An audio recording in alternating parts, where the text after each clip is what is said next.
Hello and welcome to another episode of Know Before You Go. My name is Father Jude McPeak, and this upcoming Sunday is the 33rd Sunday of Ordinary Time.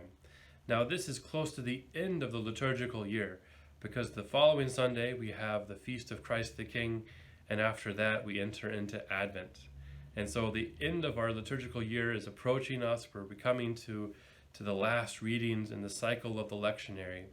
And what the church chooses during these times of right before Christmas and Advent is it chooses readings that refer to the end times, to the end of the world even. And this is in a genre called apocalyptic literature, which is common throughout the Bible in the Old and New Testaments. Now, what our gospel is from Luke, and Luke is referring to a time when Jesus is with his disciples and they're looking at the great beauty of the temple and all the beauty on it and the stones and the precious metals. But Jesus says there will come a day when this will all be gone, when stone won't be there to lay upon stone. And he's referring to how the things of this world are passing away, but the true value is the spiritual, is the grace of God. And of course his disciples and his followers want to know when this will happen. And he says he can't tell them the time, that the time will come when they won't expect it, and that there will be many false prophets and many people that will come predicting the end of the world, but they don't know. And that Jesus is saying you need to still hold on to your faith, even though there's going to be obstacles, there's going to be brother turned against brother, great divisions and things that will happen in this world, that the followers of Christ are to remember him and to hold on to his words. And in fact, in the time when it's the most difficult, that the Holy Spirit will come and defend them, that their faith will be their shield.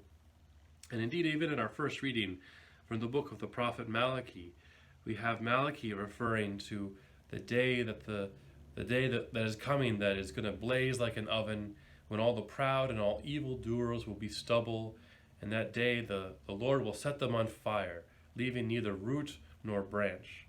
And what the end of the time meant for the early church and for Christians throughout history, what the end of times meant was not a horrible natural disaster or some war, but they actually looked forward to the end of time. They looked forward to the second coming of Christ, because this was a time of both union with God, when we're no longer waiting for God, but we're united with God and the joy that comes from that. But also it's a time of justice. It's a time when people will be held accountable to what they've done, when the evildoers and those who manipulate and abuse the innocent and the widows and the migrants and the orphans and the poor, they will see the value of the poor. They will see the wrong of what they have done. And even Malachi, the prophet, he says that it's for those who fear the Lord that will be closest to God. And he says the fear of the Lord is what will preserve those from the dangers and the fires. So what does that mean, the fear of the Lord?